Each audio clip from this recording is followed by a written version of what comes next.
Hello dues and उनके duets भी आप बैक विद द वीडियो। और मैं बता दूं, मैं हूं आशुतोष राज। अपन करने वाले सितंबर 2025 का जो आपका आईडीटी एग्जाम था उसके सॉल्यूशंस का discussion, both descriptive and MCQ. तो बने रहिए वीडियो के साथ। मैं आपको बता दूं, इससे पहले अपन ने मई 2025 में भी जो आईडीटी के पेपर का सोल्यूशन था वो अपन ने डिस्कस किया था। वो 100% आईसीआई के सजेस्टेड आंसर से मैच हुआ था as amended with the comments I inserted below. ठीक है, तो अपन होप करेंगे कि इस बार का जो अपना सोल्यूशन वो भी 100% आईसीआई के सजेस्टेड आंसर से मैच करे। तो विदाउट अ फर्दर अडू अपन जल्दी से शुरू करते हैं। उससे पहले एक बात बता दूं यार, इस बार का जो आईडीटी का एग्जाम था ना वो बहुत ही ज़्यादा सिंपल था। वैसे तो आईडीटी का एग्जाम हमेशा ही सिंपल रहता है, बट इस बार का कुछ ज़्यादा ही सिंपल था।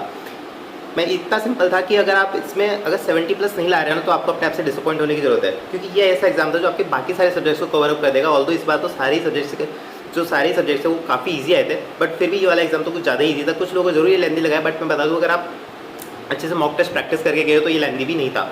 तो चलिए वो वाले टॉपिक पर अपना डिस्कशन का वीडियो ये है नहीं। तो so without the further ado upon solution का डिस्कशन चालू करते हैं। तो पहले अपन एमसीक्यू पार्ट पे आते हैं। एमसीक्यू पार्ट भी काफ़ी इजी आया था इस बार। मैं बता दूं कि जो एमसीक्यू जो आईसीआई देता है वो काफ़ी मतलब अलग अलग एरिया में एमसीक्यू सेम रहते हैं, बट उनको जो ऑर्डर रहता है वो आगे पीछे कर देता है। तो ऐसा मैं सोचना है कि आपका पेपर अलग था, जो मैं डिस्कस कर रहा हूँ वो अलग था। ठीक है, अपने सेम एमसीक्यू पेपर थे, बस आपका जो ऑर्डर होता है ऑफ द क्वेश्चन वो ऊपर नीचे हो सकता है। ठीक है, तो अपन एमसीक्यू पार्ट पे आते हैं पहले।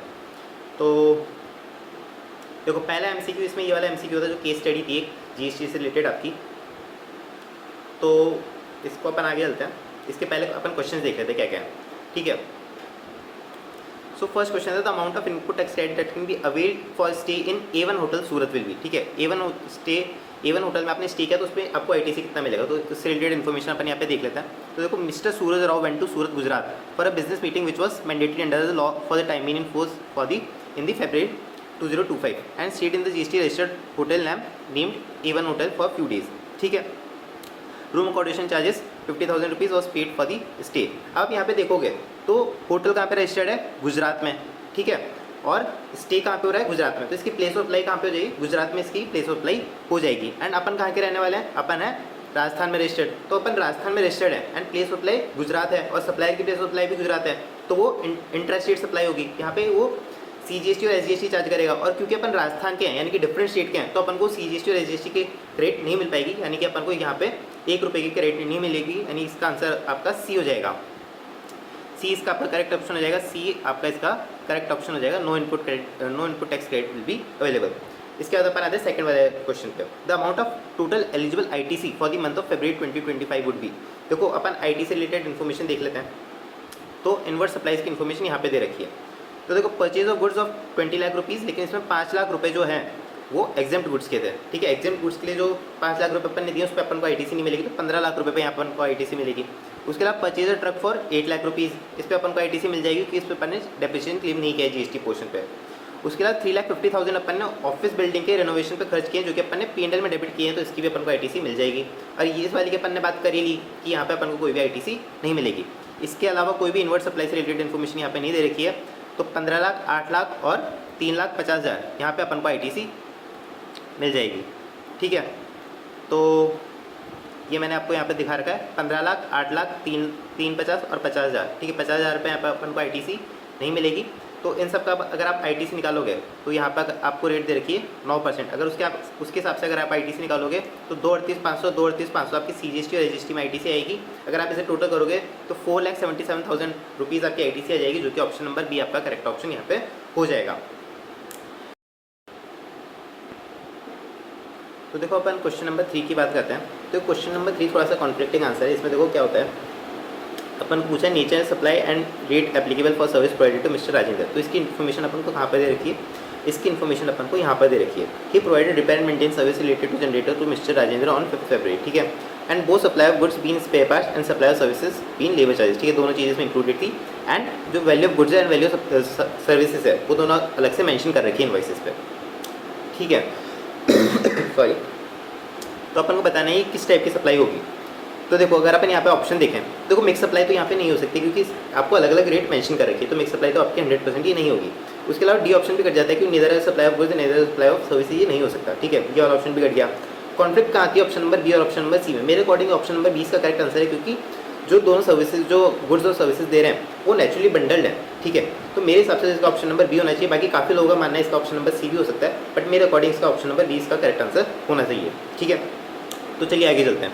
इसके बाद आपको फोर्थ नंबर क्वेश्चन दे रखा है कि amount of late fees to paid while depositing while filing the GST 3B for the month of February 25 under the GST law, ठीक है, and total CGST and SGST अपन को बताना है। तो देखो यहाँ पे अपनी नील रिटर्न तो नहीं है, ठीक है, नील रिटर्न अपनी नहीं है, और जब नील रिटर्न नहीं रहता तब लेट फीस क्या रहती है 25 रुपीज़ पर डे, ठीक है, अंडर CGST, ठीक है, और SGST में बराबर यानी 50 रुपीज़ आपकी टोटल आपकी लेट फीस हो जाती है। एंड डेज ऑफ डिले कितना है, तो अगर अपन यहाँ पे इन्फॉर्मेशन को देखेंगे तो आपने फेब मंथ की रिटर्न जो 20 मार्च को फाइल होनी थी, आपने 31 मार्च को फाइल की है, यानी कि 11 दिन का आपने डेली किया है, तो 11 × 50 कर लेंगे, 550 आपका आंसर आ जाएगा, यानी कि आपका ऑप्शन नंबर सी इसका करेक्ट ऑप्शन हो जाएगा, ठीक है।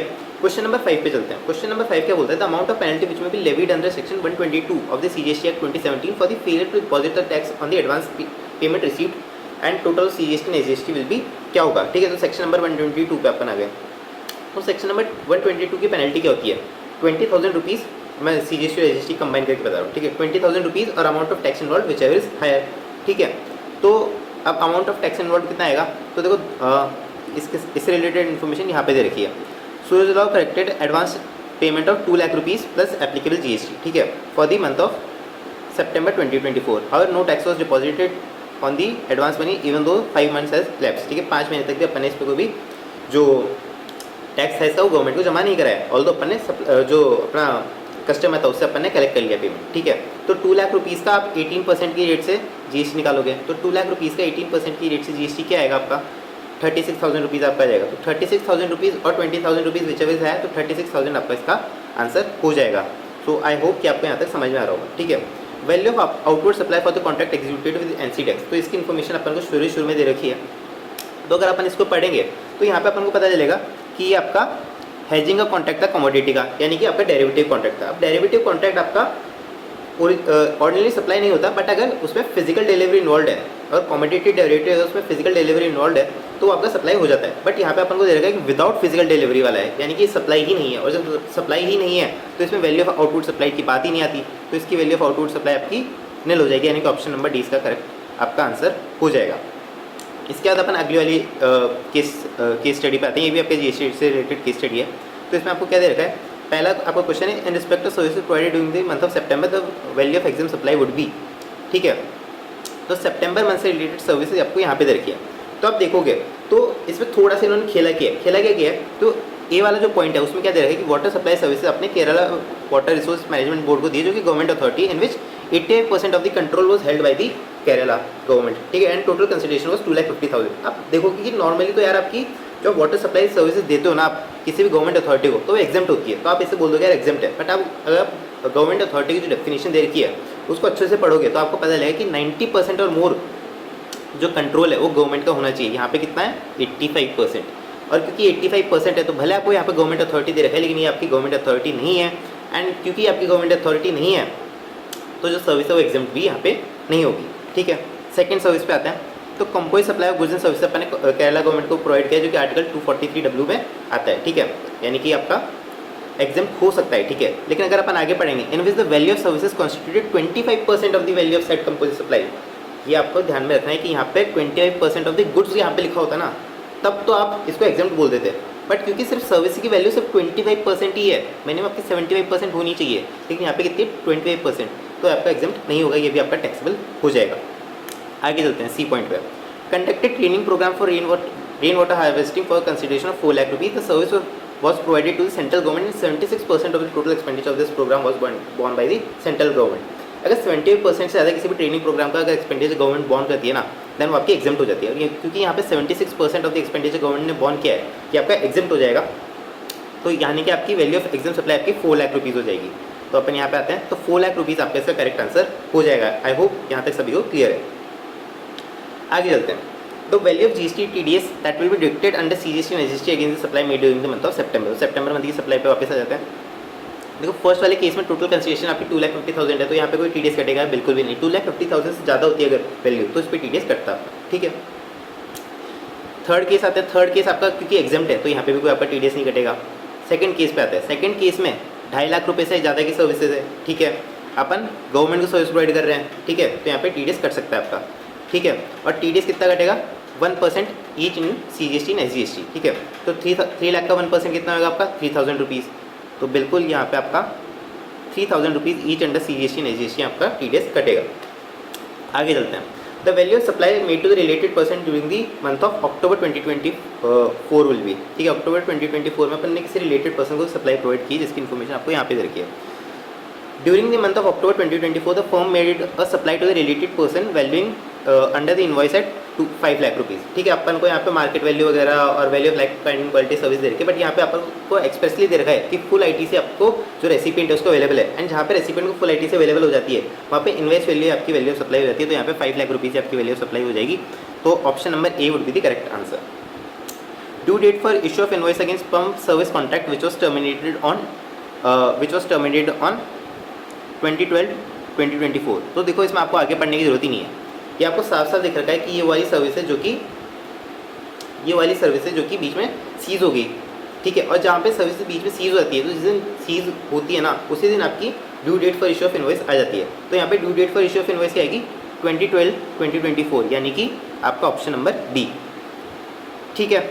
इसके बाद आते हैं अपन क्वेश्चन नंबर 11 पे। तो penalty which would be levied in respect of show cause notice under section 74A will be. तो देखो यहाँ पे अपन आते हैं इन्फॉर्मेशन पे। तो ये 74A से रिलेटेड इन्फॉर्मेशन आपको यहाँ पे दे रखी है। फर्म को शो कॉज नोटिस रिसीव हुआ 31 जनवरी को, ठीक है। IGST टैक्स डिमांडेड यहाँ पे कितना था 20,000 rupees. Since the owner was hospitalize, इससे आपको कोई मतलब नहीं है, आपको इमोशनल करने के लिए देखा, आपको इमोशनल नहीं होना एग्जाम में, ठीक है। The payment of the demand was made detailed on 25/3/2025 for the tax and interest but before any order was pass, ठीक है।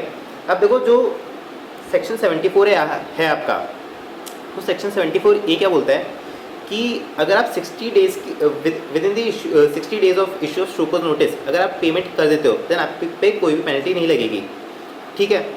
अब यहाँ पे एक मिनट रुकिएगा,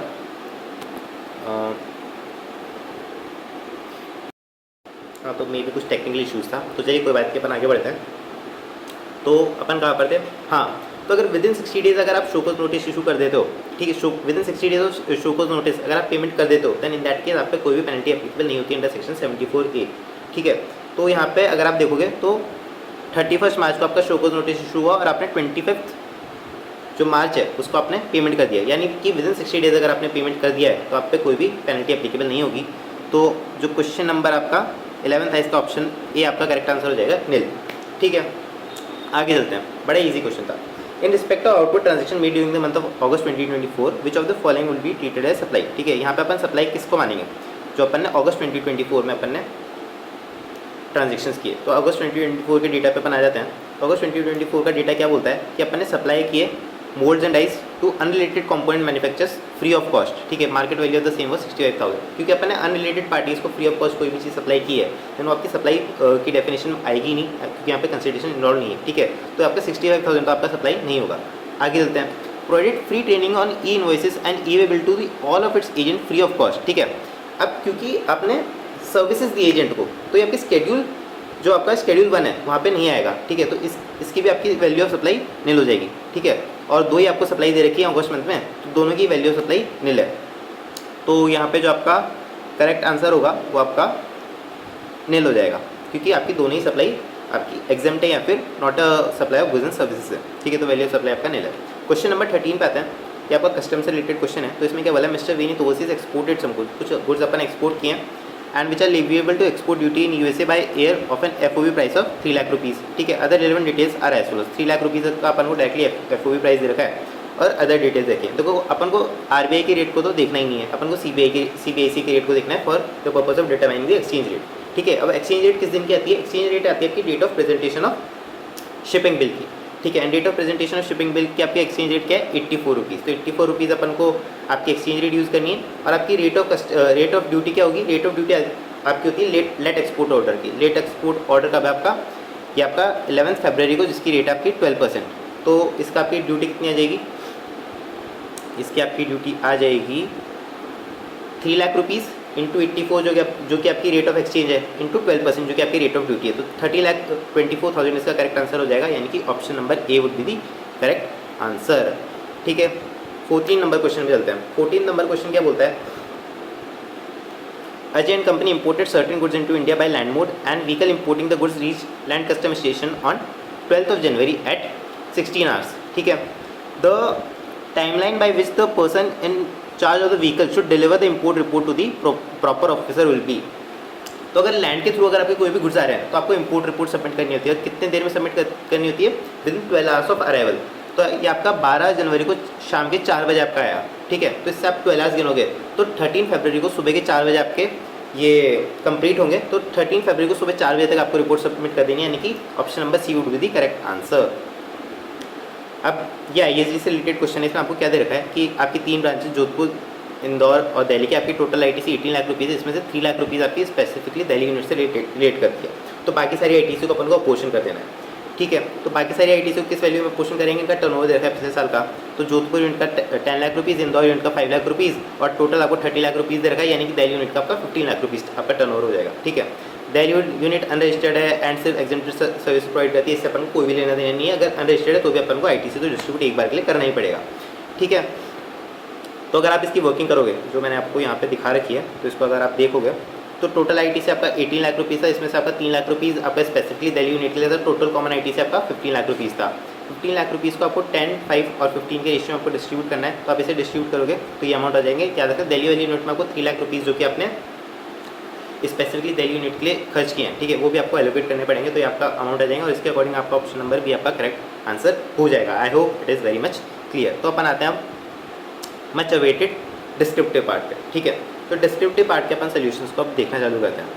तो डिस्क्रिप्टिव पार्ट में पहला आपका कंप्यूटेशनल GST लायबिलिटी से रिलेटेड क्वेश्चन था। बहुत ईजी क्वेश्चन था, इससे ईजी आपका कंप्यूटेशनल GST लायबिलिटी से क्वेश्चन नहीं आ सकता, ठीक है। और इस एग्जाम में स्पेशल बात रही है कि 2 क्वेश्चन आपके आए relating to computational GST liability. जो सेकंड क्वेश्चन आपका है वो फिर भी मैं थोड़ा बहुत लेवल का मान सकता हूँ, बट ये वाला क्वेश्चन तो बहुत ही ज़्यादा ईजी था, ठीक है।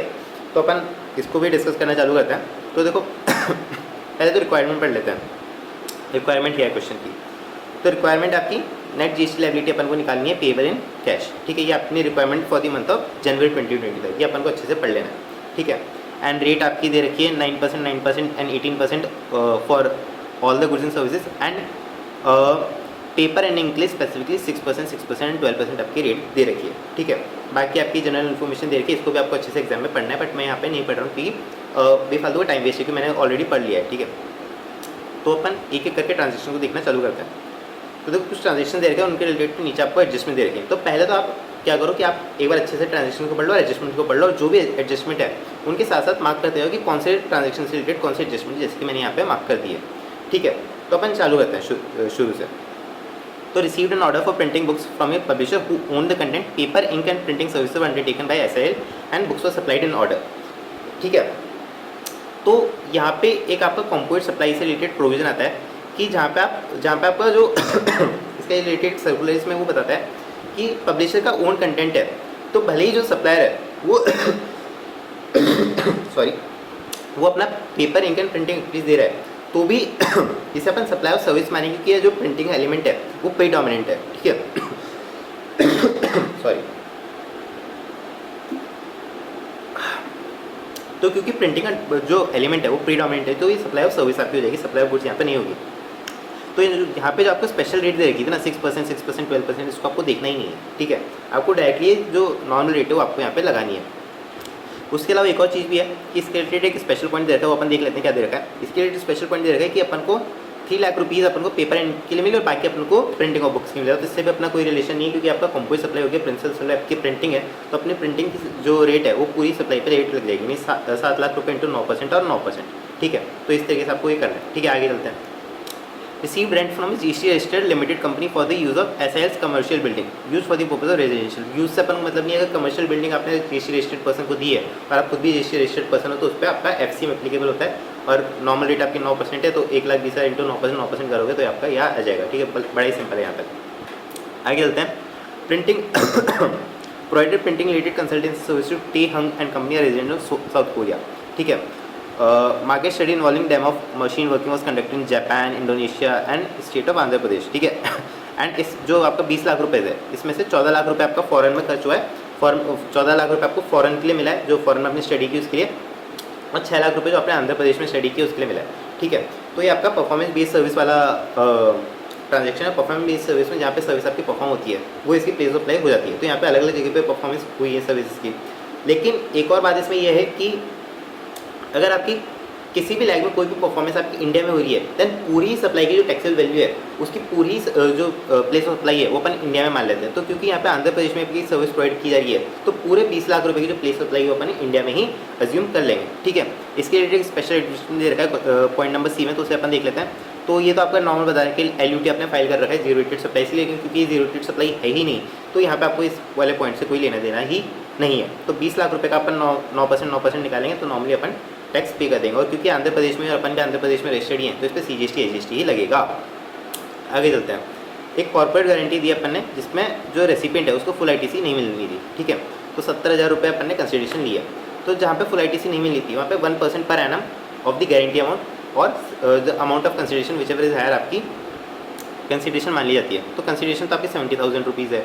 एंड अगर आप इसका स्पेशल पॉइंट देखोगे, स्पेशल पॉइंट इसका है option number point number D, तो इसमें आप देखोगे कि आपने 20 लाख रुपए की गारंटी दी है, रिलेटेड पार्टी ने 15 लाख रुपए की गारंटी को एक्सरसाइज किया, लेकिन उससे अपन को कोई भी लेना देना नहीं। अपन को देखना है कि अपन ने कितने की गारंटी दी है। अपन ने 20 लाख रुपए की गारंटी दी है 5 साल के लिए, तो 20 लाख रुपीज़ इंटू 5 इंटू 1% अपन निकाल लेंगे तो आपका 1 लाख रुपीज़ आ जाएगा। और क्योंकि 1 लाख रुपीज़ आपका हायर है तो वही आपकी वैल्यू सप्लाई हो जाएगी और इस पर आप 9% कर दोगे तो आपका value of CGST and SGST आ जाएगा।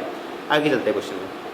क्वेश्चन में आगे क्या बोल रहा है कि अपन ने एक एडवांस रिसीव किया है फुटवेयर सेक्टर से रिलेटेड। तो नॉर्मली अपन एडवांस अगर क्योंकि अपन ने सर्विस दी है तो सर्विस पे जो एडवांस है वो टैक्सेबल होता है, ठीक है। उसी मंथ में जब एडवांस रिसीव हुआ तो आप नॉर्मली तो बोलोगे यार कि ये आपका एडवांस टैक्सेबल होना चाहिए, ठीक है। लेकिन अगर आप इसका स्पेशल पॉइंट नंबर ई देखोगे तो वहाँ पे अपन को पता चल रहा है कि यहाँ पे बीच में ट्रांजेक्शन के बीच में आपकी रेट ऑफ टैक्स चेंज हुई है, यानी कि आपका सेक्शन नंबर 14 लग जाएगा। और सेक्शन नंबर 14 बाकी सारे आपके प्रोविजंस को ओवरराइड करता है, तो अपन को उसके अकॉर्डिंग इसकी जो टाइम ऑफ सप्लाई है वो निकालनी पड़ेगी, ठीक है। तो ये एक अच्छा पॉइंट मैं आपको बोल सकता हूँ यहाँ पे। फिर भी ये भी क्योंकि ईजी पॉइंट है, क्योंकि बच्चे काफ़ी ज़्यादा ध्यान देके जाते हैं, ठीक है। तो मैं इसे बहुत ज़्यादा खतरनाक पॉइंट नहीं बोलूँगा यहाँ पे। देखो supply of service and invoice दोनों ही 14 फेब को जनरेट हुई हैं, ठीक है। एंड जो पेमेंट है वो अपन को जनवरी में मिल गया, तो इसकी टाइम ऑफ सप्लाई क्या होगी। अगर आपने सेक्शन नंबर 14 अच्छे से पढ़ा है तो आपको पता चल जाएगा इसकी टाइम ऑफ सप्लाई आपकी 14 फेब होगी। 14 फेब होगी, यानी कि date of issue of invoice आपकी टाइम ऑफ सप्लाई हो जाएगी। और इसमें दे रखा है कि रेट ऑफ टैक्स चेंज हुई थी, तो इससे अपन को मतलब ही नहीं कि अगर फरवरी में इसकी टाइम ऑफ सप्लाई दे रखी है तो क्योंकि अपन को जनवरी का ही जो GST लायबिलिटी वो निकालनी है तो उसका कोई रिलेवेंस नहीं रह जाता, ठीक है। तो तो यहाँ पे वैल्यू ऑफ सप्लाई इसकी निल हो जाएगी फॉर द मंथ ऑफ जनवरी, ठीक है। ये आपका फरवरी मंथ में टैक्सेबल होगा। आगे चलते हैं, तो ये एक अच्छा पॉइंट था। आगे चलते हैं। Supplied an old machinery using in manufacture of taxable goods to mister Prasad of Karnataka on the instruction of mister Subbarao registered in the Vizag Andhra Pradesh. तो क्योंकि ये bill to ship to model है तो अपन तो सर्विस किसको मानेंगे, जिसके इंस्ट्रक्शन पे अपन ने सामने वाली पार्टी को गुड भेजे और अपन ने किसको भेजे, किसके इंस्ट्रक्शन पे भेजे, मिस्टर सुब्बाराव जो कि आंध्र प्रदेश में रजिस्टर्ड था, यानी कि CGST SGST आपका लग जाएगा। इसके रिलेटेड स्पेशल पॉइंट आपका दे रखा है F नंबर पॉइंट। तो इसमें आपको बता रखा है कि जनवरी 2024 में अपन ने खरीदी 6 लाख रुपये में एक्सक्लूडिंग GST, ठीक है। एंड जो इसकी इनवॉइस थी वो भी अपन को जनवरी 2024 में मिल गई थी और इसकी अपन ने ITC उस टाइम पे ले भी ली थी, ठीक है। तो अपन ने इसकी जो ITC थी वो अपन ने जनवरी मंथ में ले ली थी, ठीक है। तो अब यहाँ पे अपनी जो सेल्स कंसिडरेशन है जिस पे अपन GST का अमाउंट निकालेंगे वो कितना होगा। तो देखो अपनी 4 लाख रुपये में तो अपन ने एक्चुअल बेची है और 6 लाख रुपीज़ माइनस 5% पर क्वार्टर और पार्ट ऑफ क्वार्टर, ठीक है। तो अपन इसमें देखेंगे तो अपने 5 क्वार्टर हो गए क्योंकि अपन जनवरी 2025 में कैलकुलेशन कर रहे हैं। तो 6 लाख माइनस 5 इंटू 5%, ठीक है, यानी कि 25% इससे माइनस कर दोगे तो ये आपका 4,50,000 रुपये आ जाएगा। तो 4 लाख और 4,50,000 रुपये whichever is higher 4,50,000 rupees इसकी वैल्यू ऑफ कंसिडरेशन हो जाएगी। अब इस पर आप 9% की रेट से GST निकाल लोगे तो 40,500 इस तरीके से आपका आ जाएगा। तो अपनी आउटवर्ड सप्लाई से रिलेटेड यही डिटेल्स दे रखी थी। तो आउटवर्ड सप्लाई यहीं तक की थी। तो इसके अपने अगर आप टोटल करोगे तो आपका 3,03,300 रुपये आ जाएगा, ठीक है। इसके बाद अपन आता है ITC की डिटेल्स पे। तो ITC की अगर अपन डिटेल्स देखें तो सिर्फ एक ही इनवर्ट ट्रांजेक्शन दे रखा है और उसमें अपन ने आंध्र प्रदेश गवर्नमेंट को सर्टिफिकेशन से रिलेटेड अमाउंट पे किया है 60,000 रुपीज़। एंड क्योंकि अपन ने गवर्नमेंट को सर्टिफिकेशन से रिलेटेड अमाउंट पे किया है तो ये एग्जाम्प्ट हो जाएगा, तो यहाँ पे अपन को कोई भी ITC नहीं मिलेगी। तो ITC आपकी बिल्कुल भी यहाँ पे निल आएगी। तो जो total amount payable in cash है वो आपकी ग्रॉस टैक्स लायबिलिटी हो जाएगी, यानी कि 3,03,000 रुपये, 3,03,300 रुपये। तो ये आपका आंसर हो जाएगा। आई होप ये आपको आंसर समझ में आ गया होगा, ठीक है। अगर इससे रिलेटेड आपको कोई भी डाउट है या फिर आपको लगता है कि मैंने आंसर गलत बताया या फिर कुछ चेंजेस होने चाहिए इसमें, तो आप कमेंट्स में डाल सकते हैं, मैं बिल्कुल उन्हें कंसिडर करूँगा। क्वेश्चन नंबर 2A पे आ जाते हैं, जो कि आपका दूसरा एक आईटीसी से जो आईटीसी कंप्यूटेशन है, टैक्स लायबिलिटी कंप्यूटेशन से रिलेटेड क्वेश्चन था, तो इसको अपन देख लेते हैं यहाँ पर। ठीक है, तो इसमें क्या बोलता है कि मिस्टर विश्वास एक पर्सन है जो कि कर्नाटक में रजिस्टर्ड है। ठीक है, and multiple types of goods and services का बिजनेस को प्रोवाइड करता है फरवरी 2025 में। ठीक है, अपन को यहाँ पे क्या चाहिए, यहाँ पे भी अपन को वैल्यू ऑफ टैक्सेबल सप्लाई चाहिए एंड नेट जीएसटी लायबिलिटी अपन को चाहिए। ठीक है, तो वैल्यू ऑफ टैक्सेबल सप्लाई का भी आपको यहाँ पे टोटल लगा के आना है, ये बात आपको ध्यान में रखनी है। ठीक है, for the month of February 2025। ठीक है तो चलिए आगे चलते हैं। तो यहाँ पर आउटपुट सप्लाई को देखते हैं। तो फर्स्ट आउटपुट सप्लाई पे आता है, तो अपन ने सिक्योरिटी सर्विसेज दी हैं वेरियस कंसर्न्स को, जिसमें से जो अपन ने 5 लाख रुपए अपन ने लिए हैं। ठीक है, 5 लाख रुपए में से 1 लाख रुपए की जो अपन ने सर्विस थी वो अनरजिस्टर्ड पर्सन को दी है। तो वो आप जो भी सिक्योरिटी सर्विस किसी भी रजिस्टर्ड पर्सन को दे रहे हो तो उस पर आरसीएम एप्लीकेबल हो जाता है, आपको टैक्स नहीं पे करना है, जो रेसिपिएंट है वो टैक्स पे करेगा। बट अगर आपने किसी अनरजिस्टर्ड पर्सन को दी है देन वहाँ पे एफसीएम लग जाएगा। तो 1 लाख रुपये पे आपका एफसीएम लग जाएगा। तो 1 लाख रुपये इंटू 9% आप कर दोगे तो ये आपका इस तरीके से आ जाएगा। आगे चलते हैं, अपन ने इवेंट ऑर्गेनाइजेशन से सर्विस दी है। अब यहाँ पे प्लेस ऑफ सप्लाई क्या होती है, देखो अगर सामने वाला बंदा जो अपना रेसिपिएंट है वो रजिस्टर्ड है, देन प्लेस ऑफ जो लोकेशन ऑफ द रेसिपिएंट है that is only the place of supply. ठीक है, अब यहाँ पे अगर अपन देखेंगे तो वंडर फिल्म्स लिमिटेड को अपन ने जो सप्लाई की है वो की है, जो कि रजिस्टर्ड है इन द स्टेट ऑफ तेलंगाना, यानी कि तेलंगाना अपनी प्लेस ऑफ सप्लाई हो जाएगी। और क्योंकि अपन कर्नाटक में रजिस्टर्ड है तो यहाँ पे आईजीएसटी अपना लग जाएगा। तो 15 लाख रुपये पे अपन 18% की रेट से अपन टैक्स निकालेंगे, 2,70,000 रुपीज़ अपना आ जाएगा।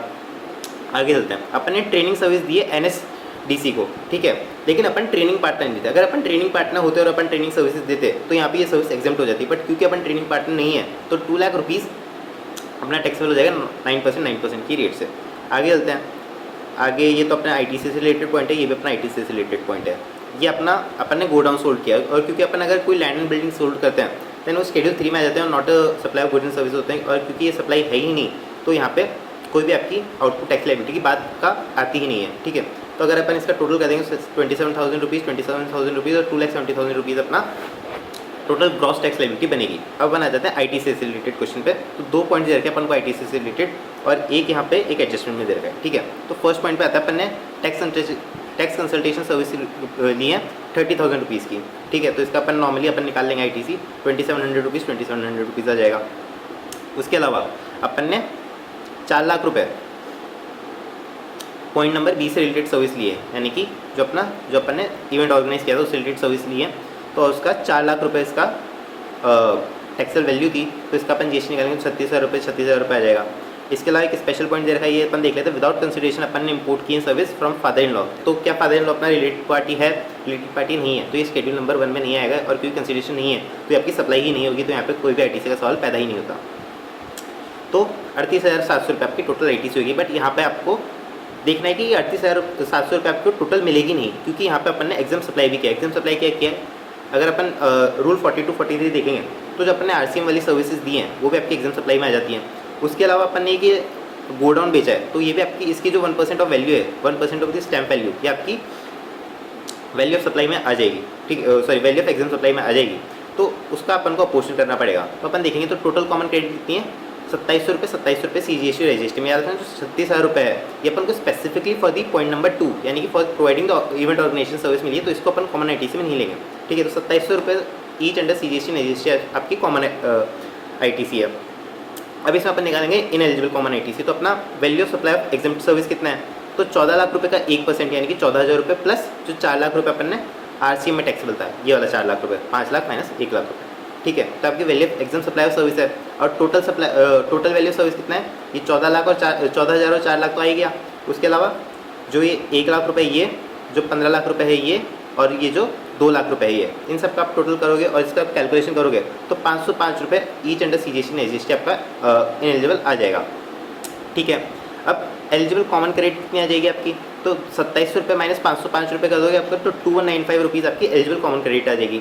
इसमें से जो आपकी specifically for the taxable supplies आपकी क्रेडिट थी वो आप ऐड कर दोगे तो 38,195 रुपये आपकी टोटल एलिजिबल क्रेडिट आ जाएगी। अब नेट जीएसटी लायबिलिटी आपको निकालनी है, तो आउटपुट टैक्स लायबिलिटी ये आपकी आउटपुट टैक्स लायबिलिटी आएगी जो कि अपन ने पॉइंट नंबर 1 में निकाली थी। इसके अलावा जो अपन आईटी से अभी निकाली इसका अपन इससे अपन आउटपुट टैक्स लायबिलिटी का पेमेंट करेंगे। तो CGST और SGST को तो फुल अपन पे कर देंगे, और जो अमाउंट बचा उससे अपन IGST का पेमेंट कर देंगे। तो नेट अपन को जो कैश में पे करना पड़ेगा वो 246,610 अपन को पे करना पड़ेगा। आई होप ये क्वेश्चन आपको अच्छे से समझ आ गया होगा। तो चलिए आगे चलते हैं, ठीक है। तो आगे बढ़ते हैं अपन, ये कस्टम से रिलेटेड क्वेश्चन है, क्वेश्चन नंबर 2B। तो इसको अपन देखते हैं। इसमें क्या बोला है कि ABT limited provided following details for one of the recent transaction for the import of machine through the vessel from Japan, ठीक है। थ्रू वेसल अपन ने कुछ इंपोर्ट किया है, ठीक है। तो अपन को उससे रिलेटेड क्या चीज़ करनी है, यहाँ पे एक बार रिक्वायरमेंट देख लेते हैं। अपन को असेसेबल वैल्यू निकालनी है और बेसिक कस्टम ड्यूटी निकालनी है। तो चलिए आते हैं, ये अपन को येन में वैल्यू दे रखी है। तो cost up to the port of importation ये आपका इंक्लूड हो जाएगा वैल्यू में। Loading charges the port of exportation ये आपका इंक्लूड हो जाएगा। इसके अलावा freight charges from the port of export to the port of import ये आपका इंक्लूड हो जाएगा। एंड एक्चुअल इंश्योरेंस चार्जेस ये भी आपका इंक्लूड हो जाएगा वैल्यू में, ठीक है। अब ये सब क्योंकि जापानीज येन में दे रखा है तो आपको इसको INR में कन्वर्ट करना पड़ेगा। अब INR में किस रेट से आप कन्वर्ट करोगे, date on which the first bill of entry was file, ठीक है। अब फर्स्ट बिल ऑफ एंट्री आपका किस दिन फाइल हुआ है, बिल ऑफ एंट्री आपका 20 जैन को फाइल हुआ है। उस दिन रेट ऑफ एक्सचेंज की थी 0.65, तो 0.65 की रेट से आप इसे INR में कन्वर्ट कर लोगे। तो ये इस तरीके से आपने टोटल लगाया इन सबका, और इसको 0.65 की रेट से अपना INR में कन्वर्ट कर लिया। तो 420 to 500 रुपीज़ इसका जो कैलकुलेशन जो अमाउंट है आ गया, ठीक है। अब कुछ फिगर्स अपन को INR में दे रखे हैं, ठीक है। तो डिजाइनिंग चार्जेस अपन ने पे किए हैं जो कि नेसेसरी थे मशीन के लिए, और क्योंकि अपन ने इंडिया में पे किए हैं तो इंक्लूड हो जाएंगे in the value of machine. तो 6 लाख रुपीज़ आपके वैल्यू ऑफ मशीन में इंक्लूड हो जाएंगे। कमीशन क्योंकि अपन ने बाइंग कमीशन नहीं है ये, तो ये आपका इंक्लूड हो जाएगा, ठीक है। तो ये आपका इंक्लूड हो जाएगा। तो इस सबका आप टोटल करोगे तो 1140 to 500 आपकी असेसेबल वैल्यू आ जाएगी।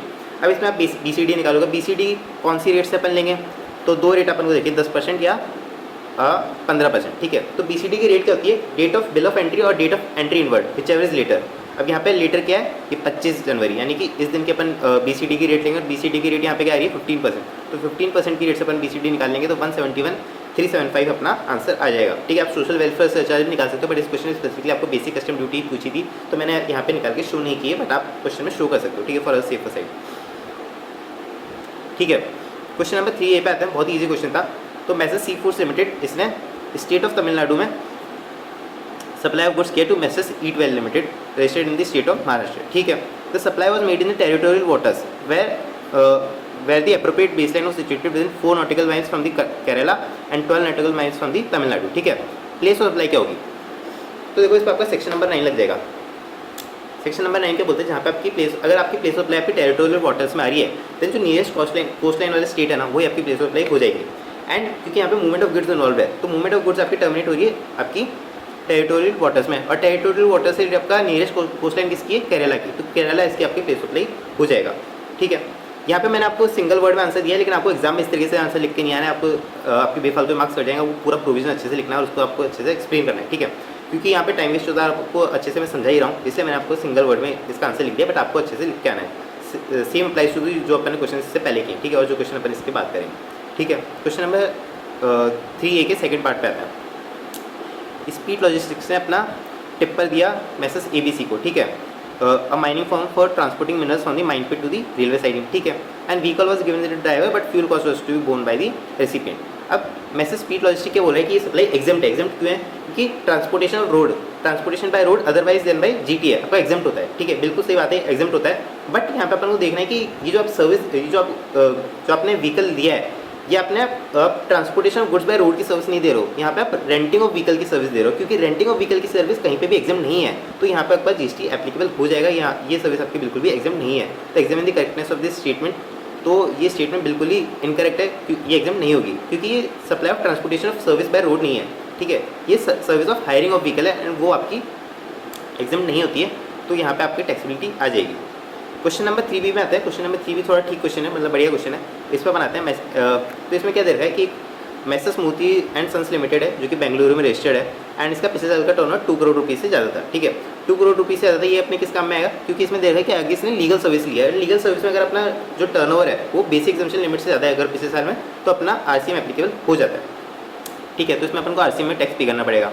10 दिसंबर को अपन ने सर्विस लिए एंड MSL ने इसके लिए 80,000 रुपये पे किए हैं 18 फरवरी को, ठीक है, थ्रू नेट, ठीक है। तो ये अपन को इन्फॉर्मेशन दे रखी है। इसके आगे क्या, तो इसके आगे अपन को क्या दे रखा है, इसके आगे अपन को कुछ इंडिपेंडेंट सिचुएशन दे रखी है जहाँ पे अपन को टाइम ऑफ सप्लाई निकालना है। तो इंडिपेंडेंट सिचुएशन जो दे रखी है उनमें क्या इन्फॉर्मेशन दे रखी है। देखो पहले तो अपन को दे रखा है मिस्टर सचिन का स्टेटस। तो देखो मिस्टर सचिन रजिस्टर्ड हो या अनरजिस्टर्ड हो उससे कोई फर्क नहीं पड़ता, अपन को हमेशा ही RCM में इसका टैक्स का पेमेंट करना पड़ेगा। बट मिस्टर सचिन का जो स्टेटस है वो क्यों इंपॉर्टेंट है कि इनवॉइस कौन इशू करेगा। अगर सचिन अनरजिस्टर्ड होगा देन MSL इनवॉइस इशू करेगा, अगर सचिन रजिस्टर्ड होगा देन रजिस्टर्ड पर्सन ही इनवॉइस इशू करेगा, यानी कि सचिन ही इनवॉइस इशू करेगा। एंड इशू कौन करेगा इनवॉइस, ये क्यों इंपॉर्टेंट हो जाता है, क्योंकि उसके अकॉर्डिंग टाइम ऑफ सप्लाई का प्रोविजन चेंज हो जाता है। अगर आपका जो रेसिपिएंट है वो इनवॉइस इशू करता है then in that case time of supply is the date of making payment और date of issue of invoice whichever is earlier. But अगर सप्लायर आपका इशू कर रहा है इनवॉइस को then date of making payment और 61st day from the issue of invoice whichever is earlier आपका time of supply हो जाता है। ठीक है, तो इस अकॉर्डिंग आपका टाइम ऑफ सप्लाई का प्रोविजन डिफर कर जाता है। एक और बात ध्यान रखना कि जो ड्यू डेट है for issue of invoice by recipient that is 30 days from the provision of service. हालांकि जो आपका टाइम ऑफ सप्लाई का प्रोविजन है उसमें आपका ड्यू डेट से रिलेटेड कोई भी चीज़ दे नहीं रखी है, यानी कि ड्यू डेट से अपन को कोई भी लेना देना नहीं है, अपन को actual date of issue of invoice ही देखनी है। बट ड्यू डेट का प्रोविजन आप फिर भी for on the safer side आप लिख सकते हो। ठीक है, अब इसमें आगे चलते हैं। तो इसकी वजह से ड्यू डेट कितनी आ जाएगी, ड्यू डेट आपकी 30 days from the issue of invoice. तो डेट ऑफ सर्विस की आपकी 10 दिसंबर 2024, तो 30th day from the date of service की हो जाएगी 9 जनवरी 2025 आपकी। और डेट ऑफ पेमेंट क्या है 18 फरवरी 2025 अकॉर्डिंग अपन को टाइम ऑफ सप्लाई निकालनी है। तो फर्स्ट केस पे आता है, तो मिस्टर सचिन अनरजिस्टर्ड यानी कि MSL इनवॉइस इशू करेगा और MSL ने इनवॉइस इशू की है। कब इशू की है इनवॉइस, 8 जनवरी 2025 को। ठीक है, तो यहाँ पे टाइम सप्लाई क्या हो जाएगा, डेट ऑफ मेकिंग पेमेंट और date of issue of invoice. Date of making payment क्या 18 फरवरी और date of issue of invoice क्या 8 जनवरी। तो 8 जनवरी अर्लियर है तो वो आपका टाइम सप्लाई हो जाएगा। केस 2 अगर अपन देखें तो केस 2 में क्या है, again messrs smoothie and sons ने इनवॉइस इशू की है और 13 जनवरी को इस बार की है। इस बार उन्होंने जो ड्यू डेट थी, ड्यू डेट क्या थी आपकी 9 जनवरी, इसके बाद इशू की है इनवॉइस, तो उसके लिए उसके ऊपर पेनल्टी प्रोविजंस एप्लीकेबल हो जाएंगे। But as far as the time of supply is concern तो वहाँ पे कोई भी इफेक्ट नहीं आएगा, तो वहाँ पे कोई भी इफेक्ट नहीं आएगा। तो ये आपकी डेट ऑफ मेकिंग पेमेंट और date of issue of invoice whichever is earlier, तो 13 जनवरी आपकी टाइम ऑफ सप्लाई इस केस में हो जाएगी। केस 3 देखें तो यहाँ पे जो MSL है उसको इनवॉइस इशू करनी थी लेकिन उसने इनवॉइस इशू नहीं की, उसने इनवॉइस इशू नहीं की। तो इस केस में टाइम ऑफ सप्लाई क्या हो जाएगा, डेट ऑफ मेकिंग पेमेंट और date of issue of invoice. Date of issue of invoice है ही नहीं, तो date of making payment is the time of supply that is 18 Feb। यहाँ पे MSL पे पेनल्टी प्रोविजंस भी अप्लाई होंगे for non issue of invoice before the due date of issue of invoice. उसके अलावा फोर्थ केस यहाँ पे registered था सचिन, तो इस केस में आपको जो सचिन था उसको इनवॉइस जो है इशू करनी थी और सचिन ने इनवॉइस इशू की है। कब इशू की है 6 जनवरी को। तो यहाँ पे आपका जाता है 61st day from the issue of invoice और date of making payment which is earlier. अगर आप 61st डे निकालोगे यहाँ का तो 8 मार्च उसका 61st डे आ जाएगा, 8 मार्च और 18 Feb which is earlier 18 Feb। तो 18 Feb आपकी जो है time of supply of service यहाँ पे हो जाएगी। ठीक है, तो आई होप ये आपको क्वेश्चन समझ में आ गया होगा। तो आगे बढ़ते हैं अपन। क्वेश्चन सी आपका कस्टम से रिलेटेड है अगेन। तो मैसेज DMP ओवरसीज लिमिटेड ने इम्पोर्ट किया गुड्स फ्रॉम USA एंड वो क्या चाह रही है सेक्शन 25(1) यानी कि जो आपका IGCR है वहाँ पे वो एग्जेम्पशन क्लेम करना चाह रही है, लेकिन क्योंकि उसके पास मैन्युफैक्चरिंग फैसिलिटी नहीं है तो वो क्या कर रही है इन गुड्स को जॉब वर्क पे भेजेगी। अब अकाउंटेंट ऑफ DMP लिमिटेड क्या बोलता है कि as per the customs IGCR rules mister DMP overseas limited जो है गुड्स को जॉब वर्क पे नहीं भेज सकती। ठीक है, तो अपन को बताना है कि क्या जो मैसेज DMP ओवरसीज लिमिटेड है वो जो उसके अपन को कस्टम्स लॉ के अकॉर्डिंग इसके प्रोविजन लिख के आने हैं। तो IGCR रूल्स के जो जॉब वर्क से रिलेटेड प्रोविजन है वो अपन को लिख के आने हैं। तो बड़ा इजी क्वेश्चन है क्योंकि इस बार इसमें अमेंडमेंट भी था, तो आई होप कि सबने इसको अच्छे से पढ़ा होगा। तो इसके अकॉर्डिंग अपन को प्रोविजन इसके बताना है, अच्छे से डिटेल में लिखना है। तो देखो परमिट तो कर सकता है, मतलब भेज तो सकता है। अब भेजने के रिलेटेड कंडीशंस क्या होती है कि आपको 1 साल में एक तो गुड्स वापस लाना पड़ेगा। इसके रिलेटेड एग्जाम वो अमेंडमेंट थी इस बार, पहले 6 महीने की टाइम लिमिट हुआ करती थी लेकिन अभी से बढ़ा के 1 साल कर दिया। तो 1 साल में गुड्स आपको जॉब वर्कर से वापस लाना है। उसके अलावा इसके जो भी रिकॉर्ड्स वगैरह हैं वो इंपोर्टर को मेंटेन करने पड़ेंगे और जो गुड्स को सेंड करेगा with invoice and e-way bill अगर एप्लीकेबल है तो उसके साथ वो भेजेगा। उसके अलावा जो आपका जॉब वर्कर है वो भी गुड्स से रिलेटेड डिटेल्स जो भी उसने प्रोसेस अंडरटेक की है, जो भी उसके वेज जनरेट हुआ वो सबकी डिटेल्स वो रखेगा। और अगर जो proper officer of the customs है वो कभी उससे मांगता है तो वो इन्फॉर्मेशन उसे अवेलेबल भी करानी पड़ेगी to the proper officer of customs. ठीक है, तो ये सारी आपकी कंडीशन जो और जो प्रोविजंस है वो आपको लिख के आना है एग्जाम में। और उसके अलावा अगर जॉब वर्कर कभी इन गुड्स को जो वापस भेजेगा या फिर किसी और जॉब वर्कर को अगर भेजता है तो along with invoice and e-way value से इन गुड्स को भेजना है, ठीक है। तो ये आपको कंडीशंस लिख के आ जानी है। बड़ा इजी क्वेश्चन था, ठीक है, एंड क्योंकि अमेंडमेंट से रिलेटेड था तो आई होप कि सबने इसे अच्छे से कवर भी किया होगा इस टॉपिक को। आगे चलते हैं, तो क्वेश्चन नंबर 4A पे आ गए अपन। 4A क्या बोलता है कि मैसेज सीगर एंड कंपनी है, उसने जो जीएसटी रिटर्न है ना वो 73 डेज लेट फाइल की है दिसंबर 2024 की। इसमें अच्छी बात क्या है, इन्होंने डेज ऑफ डिले अपना भी खुद ही क्वेश्चन में दिया, क्योंकि कई बार क्या होता है कि अपन जो डेज ऑफ डिले निकालते हैं उसमें 1 या 2 दिन की गलती कर देते हैं और उसके अकॉर्डिंग उसकी वजह से अपना पूरा क्वेश्चन गलत हो जाता है। लेकिन इसमें क्योंकि इन्होंने खुद ही दे दिए तो ये अपने लिए अच्छी बात है। Total tax paid in the said return was 60,000, ठीक है, 60,000 का टोटल टैक्स था, जिसमें से 40,000 अपन ने आईटीसी से पे कर दिया और 20,000 अपन ने कैश लेजर से पे कर दिया। उसके अलावा ये भी बता रखा है कि जो ई कैश लेजर है उसमें 1 दिसंबर से लेकर 6,000 रुपये तो हमेशा ही थे, ठीक है, हमेशा उस पर हमेशा 6,000 रुपये उसमें पड़े हुए थे, ठीक है। तो अपन को ये करना है, इंटरेस्ट निकालना है under section 15(1) of the CGST act 2017 in respect of the delayed payment of tax bye Seeger and company, ठीक है। तो यहाँ पे कोई भी आपका सेक्शन 73 या 74 या कोई भी जो नोटिस है वो इशू नहीं हुआ है, ठीक है। तो यहाँ पे अपन को नेट टैक्स लायबिलिटी पे जो है इंटरेस्ट कैलकुलेट करना पड़ेगा। नेट टैक्स लायबिलिटी अपनी कितनी है, 60,000 माइनस 40,000 यानी 20,000 की अपनी नेट टैक्स लायबिलिटी है। एंड उसमें से भी 6,000 क्योंकि अपने शुरू से जो ई कैश लेजर उसमें पड़े हुए थे तो उस पर अपन को टैक्स पे नहीं करना, यानी कि अपन को 14,000 रुपीज़ पे जो है इंटरेस्ट कैलकुलेट करना है। और अगर आप 14,000 रुपीज़ पे इंटरेस्ट कैलकुलेट करोगे तो ये 504 रुपये आपका इंटरेस्ट आ जाएगा। आई hope it is clear.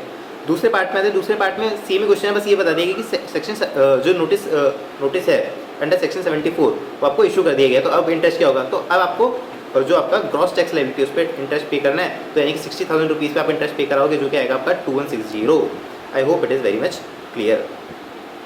Question number 4B पे आता है। क्वेश्चन नंबर 4B क्या बोलता है कि अपन को जो स्टेटमेंट दे रखी है इनकी वैलिडिटी चेक करनी है कि ये वैलिड है कि नहीं, ठीक है, जीएसटी लॉ के अकॉर्डिंग। तो फर्स्ट स्टेटमेंट क्या है, there is no need of registration at all if a person is engage in the supply of service whether interstate और intrastate only through an e commerce operator. तो कोई बंदा अगर supply of service सिर्फ e commerce operator के through supply कर रहा है देन उसे रजिस्ट्रेशन लेने की रिक्वायरमेंट नहीं है, ऐसा ये स्टेटमेंट बोल रही है। तो क्या ये सही है?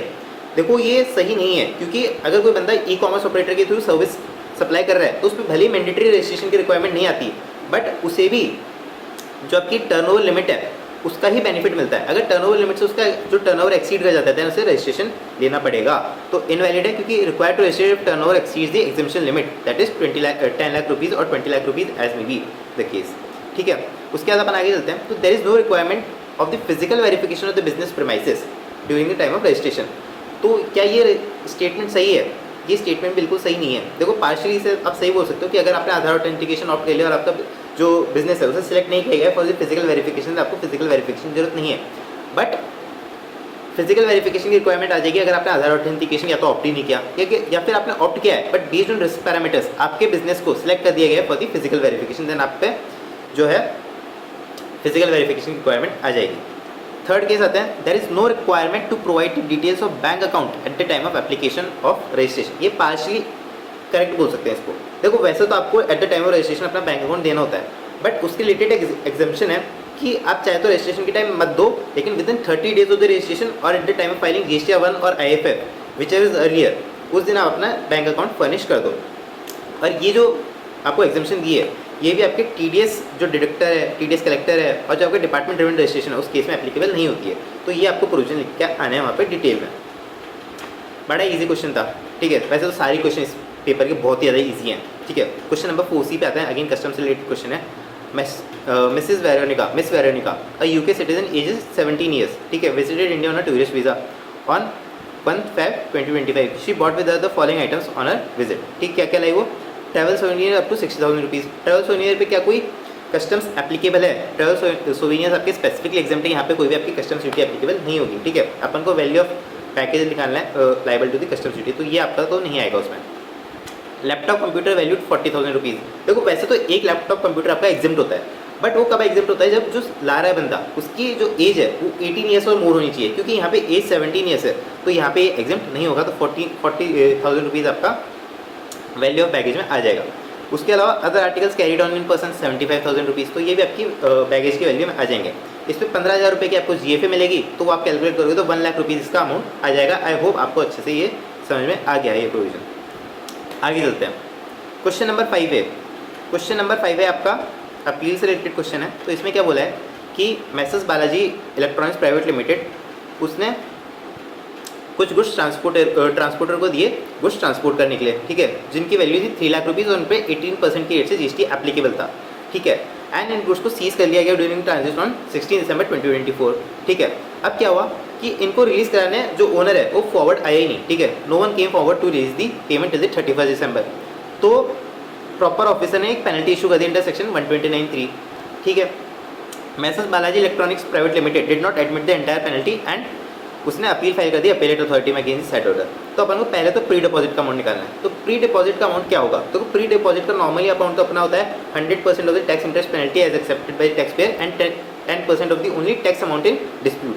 बट सेक्शन 129(3) के केस में स्पेसिफिकली आपको बोला है कि 25% ऑफ द पेनल्टी अमाउंट आपका जो है प्री डिपॉजिट का अमाउंट होगा। तो पहले तो अपन को जो है पेनल्टी अमाउंट निकालना पड़ेगा। तो पेनल्टी अमाउंट कितना होगा? देखो ओनर इस केस में आगे नहीं आया और जो गुड्स थे वो टैक्सेबल थे, then in that case penalty amount क्या हो जाता है 50% of the value of goods और 200% of the tax payable whichever is higher, ठीक है। तो अगर 50% of the value of goods निकालोगे तो 1,50,000 रुपीज़ आ जाएगी और 200% ऑफ द टैक्स पेएबल निकालोगे तो 54,000 रुपीज़ आ जाएगा। हायर क्या है 1,50,000 रुपीज़ और ये सिर्फ सीजीएसटी का अमाउंट है, एसजीएसटी में अलग से 1,50,000 रुपीज़ आपको देना पड़ेगा, ठीक है। तो 1,50,000 आपका पेनल्टी का अमाउंट हो गया। अब अपन को पेनल्टी का अमाउंट नहीं निकालना था, सिर्फ अपन को इस पर प्री डिपॉजिट का अमाउंट निकालना है। तो इसका 25% जो अमाउंट है वो आपका प्री डिपॉजिट का अमाउंट हो जाएगा। तो 25% आप निकालोगे 37,500 और 37,500 आपका आ जाएगा। तो I hope it is very much clear. इसके बाद अपन सेकंड पार्ट पे आते हैं। The amount to be paid by messrs superfast roadways for the release of conveyance under section 129 of the CGST act. तो जो ट्रांसपोर्टर है वो अपना कन्वेंस रिलीज कराना चाहता है तो उसे कितना अमाउंट पे करना पड़ेगा? तो उसे अमाउंट पे करना होता है अमाउंट ऑफ पेनल्टी और 1 lakh rupees which ever is lower, ठीक है। तो इस केस में अमाउंट ऑफ पेनल्टी 1,50,000 रुपीज़ है और 1 lakh rupees which ever is lower, तो 1 लाख रुपीज़ लोअर है तो आपको 1 लाख रुपीज़ की पेनल्टी पे करनी पड़ेगी, ठीक है। लेकिन ध्यान रखना जो पेनल्टी है ये सीजीएसटी की पेनल्टी आपको एसजीएसटी में अलग से 1 लाख रुपीज़ भी पेमेंट करने पड़ेंगे। तो I hope it is very much clear. बोलो श्री राधे। आगे चलते हैं question number 5B। Question number 5B क्या बोलता है? ये आपका सेक्शन 74A से रिलेटेड अगेन आ गया। 74A से रिलेटेड काफ़ी क्वेश्चन इस बार एग्जाम में पूछे गए हैं एंड क्योंकि ये नया इंट्रोड्यूस हुआ है तो इसकी उम्मीद ही थी ये ज़्यादा पूछा जाएगा। तो इसको चलो पढ़ते हैं इस क्वेश्चन को। बड़ा इजी क्वेश्चन है। तो message true and company firm files GST return for the month of January and in the said return tax was short paid inadvertently, यानी गलती से अपने शॉर्ट पे कर दिया due to a mistake committed in filing the return, ठीक है। Due date of filing of the annual return for the year 24-25 is 31/12/2025. Okay. The firm asks your opinion with the brief legal provision on the following issues. तो latest date क्या है show cause notice की? तो 74A में latest date क्या होती है 42 months from the due date of the annual return to which the tax rates, ठीक है। Due date of annual return क्या है 31 दिसंबर 2025, ठीक है। अब इससे आप 42 मंथ्स काउंट करोगे तो इससे अगर आप 42 मंथ्स काउंट करोगे तो ये आपका आ जाएगा 30 जून 2029, तो ये आपकी ड्यू डेट आ जाएगी। अब what is the timeline to pass the order for the above said SCM? अब टाइमलाइन क्या होगी जो ऑर्डर है उसको पास करने की? तो within 12 months from the issue of show cause notice आपको ऑर्डर पास करना होता है अंडर सेक्शन 74A, ठीक है। तो विद इन 12 मंथ्स अगर आप पास करोगे और आपने लेटेस्ट डेट पे जो था शो कोज नोटिस इशू किया था देन इन दैट केस आपको ऑर्डर जो है 30 जून 2030 तक आपको ऑर्डर पास कर देना होगा। And what would be your answer for point 1 and 2 in case the reason for the short payment was as a result of willful misstatement? तो सेक्शन 73 और सेक्शन 74 में टाइम लिमिट्स अलग होती थी, बट जो सेक्शन 74 ये इंट्रोड्यूस किया गया है यहाँ पे अलग टाइम लिमिट्स नहीं है for the fraud and non fraud cases. तो यहाँ पे सेम टाइम लिमिट आपकी एप्लीकेबल होगी। Assume that no extension of time limit will be provided, ठीक है। ये तो आप फालतू स्टेटमेंट है, तो सेम आंसर इसमें रहेगा। क्वेश्चन नंबर 5C पे आते हैं। क्वेश्चन नंबर 5C आपका सेक्शन 26A से रिलेटेड है। सेक्शन नंबर 26A से रिलेटेड है और इसमें आपको कंडीशंस पूछी गई हैं, ठीक है। सेक्शन 26A क्या होता है कि अगर आपके कोई भी गुड्स डैमेज या नॉट एज पर स्पेसिफिकेशंस आए हैं दैन आपको उसको अगर आप उन्हें विद इन 30 डेज एक्सपोर्ट कर देते हो, डिस्ट्रॉय कर देते हो या रिलिंक्विश कर देते हो उनका टाइटल, दैन आप विद इन 6 मंथ्स जो है इसमें दे भी रखा है within 6 months subject to the fulfilment certain conditions आप जो है इसका रिफंड क्लेम कर सकते हो। अब आपसे कंडीशंस पूछ ली गई कि कंडीशंस क्या आएंगे इस केस में, ठीक है। तो कंडीशंस क्या होंगी? तो बड़ा इजी क्वेश्चन अगेन हो जाता है ये। तो पहली कंडीशन है कि गुड्स को आपको इंडिया में वर्क अपॉन नहीं करना। दूसरी कंडीशन हो जाती है कि जो प्रॉपर ऑफिसर है वो उन गुड्स को आइडेंटिफाई कर ले कि इंपोर्टेड गुड्स ही हैं। दूसरा आपने उस पर ड्रॉबैक क्लेम नहीं किया, उसके अलावा उन गुड्स से रिलेटेड कोई भी आपने ऑफेंस कमिट नहीं किया और जो गुड्स है वो पेरिशेबल नेचर के नहीं है। तो ये सारी आपकी कंडीशन हो जाती है, तो आपको सिंपली लिख के आ जानी है और ये आपके 4 मार्क्स में पक्के हो जाएंगे। 4 भी कंडीशन लिख दोगे तो आपके 4 मार्क्स ईजिली आपको मिल जाएंगे। आगे चलते हैं क्वेश्चन नंबर 6 से क्या बोला इसमें? General apparent is not allowed to produce any generally apparent is not allowed to produce any additional evidence at the appeal stage, ठीक है। तो आपको ये एडिशनल जो एविडेंस है वो कब आप दे सकते हो, उसकी आपको कंडीशन बतानी है, किस किस केस में आप एडिशनल एविडेंस जो है दे सकते हो, ठीक है। तो अगेन सिंपल थ्योरी क्वेश्चन, इसको मैंने यहाँ पे नहीं लिखा, हालांकि बहुत ही ज़्यादा सिंपल क्वेश्चन। इसके 3 एक्सेप्शन होते हैं। पहला एक्सेप्शन ये होता है कि अगर आपको सफिशिएंट अपॉर्चुनिटी प्रोवाइड नहीं की गई by the apparent authority to produce the evidence, या फिर जो अपेरेंट अथॉरिटी थी उसने आपके एडमिट ही नहीं किए जो अपने जो एडिशनल एविडेंस प्रोड्यूस किए थे, या फिर आपको प्रिवेंट किया गया from producing the evidence which are called for. तो ये 3 कंडीशन होती है। इस 3 कंडीशन में आप जो एडिशनल एविडेंस है प्रोड्यूस कर सकते हो, अदरवाइज आप एडिशनल एविडेंस प्रोड्यूस नहीं कर सकते। आपको सिंपली लिख के आ जाना है। Question number 6B। Question number 6B आपको बहुत ज़्यादा कोने से क्वेश्चन पूछा है, कोने से उठा के, मुझे नहीं लगता किसी को भी आया होगा तो उसने बहुत ज़्यादा अच्छे से पढ़ी होगी।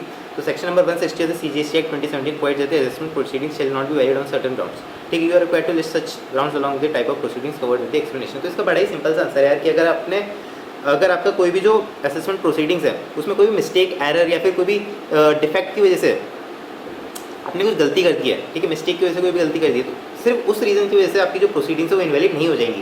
ये आपका सेक्शन नंबर 160 बोलता है। तो भी मिस्टेक, डिफेक्ट या ओमिशन की वजह से अगर कोई भी गलती होती है तो सिर्फ उस रीज़न की वजह से आपकी जो होल प्रोसीडिंग्स है उनको अपन इनवैलिड करार नहीं देंगे, ठीक है। तो ये आपको यहाँ पे लिख के आना था बेसिकली, ठीक है। क्वेश्चन नंबर 6B में आते हैं। ये एक इजी क्वेश्चन था। इसमें बताया गया कि कमेंसमेंट ऑफ ऑडिट का क्या मीनिंग होता है under section 65 and also state the time limit for the completion of audit in such case. तो कमेंसमेंट ऑफ ऑडिट क्या होती है? Actual institution at the place of business of the taxpayer और the date on which the records are made available whichever is later आपकी the commencement of audit की डेट होती है। और आपका ऑडिट कब तक कंप्लीट करनी है? विद इन 3 मंथ्स और विच में भी extended by 6 months by the commissioner. तो ये आपको यहाँ पे लिख के आना था। बड़ा ईजी क्वेश्चन ये भी हो जाता है। क्वेश्चन नंबर 6C पे आता है। क्वेश्चन नंबर 6C आपका डिनाइड एंटिटी लिस्ट से रिलेटेड है। उसमें क्या बोलता है कि आप कौन सी authority denied entity list issue कर सकती है एंड क्या रिस्ट्रिक्शंस इंपोज होंगे on the entity after the placement in the denied entity list. उसके अलावा कब अपन उसका रिमूव कर सकते हैं name from the denied entity list. तो इसका भी बड़ा ही सिंपल आंसर है। डिनाइड एंटिटी लिस्ट कौन इशू कर सकती है? Regional authority of the DGFT। And एक बार उसने अपना नाम डिनाइड एंटिटी लिस्ट में डाल दिया तो अपने ऊपर क्या रिस्ट्रिक्शन लग जाएगी? अपन कोई भी लाइसेंस या सर्टिफिकेट है उसे नया ग्रांट नहीं करवा सकते, रिन्यू नहीं करा सकते। उसके अलावा ऑलरेडी अगर किसी सर्टिफिकेट या लाइसेंस से रिलेटेड अपना ऑर्डर पास हो चुका है तो उसे भी अपना प्रिंट होने से, इशू होने से, रिन्यू होने से रोक दिया जाएगा, ठीक है। तो ये आपकी रिस्ट्रिक्शन लग जाएगी। और रिमूव कौन कर सकता है name? Same regional authority of the DGFT remove कर सकती है नेम अगर उसे लगता है कि जो अपन ने एक्सपोर्ट ऑब्लिगेशन है जिसकी वजह से अपना नाम डिनाइड एंटिटी लिस्ट में डाला गया था वो अपन ने फुलफिल कर दिए, या फिर जो पेनल्टी थी वो अपन ने पे कर दिए, जो डॉक्यूमेंट्स रिक्वायर्ड थे वो अपन ने पे कर दिए हैं, या जो रिक्वायरमेंट से डिमांड नोटिस की वो अपन ने फुलफिल कर दिए। तो इस केस में जो है अपना नाम DEL से रिमूव हो जाएगा। तो आई थिंक अपन ने पूरा क्वेश्चन पेपर यहाँ पे सॉल्व कर दिया है और बहुत ही इजी क्वेश्चन पेपर था इस बार का। एंड आई होप आप सबने बहुत अच्छा किया होगा। इसी के साथ जय श्री कृष्णा, थैंक्स।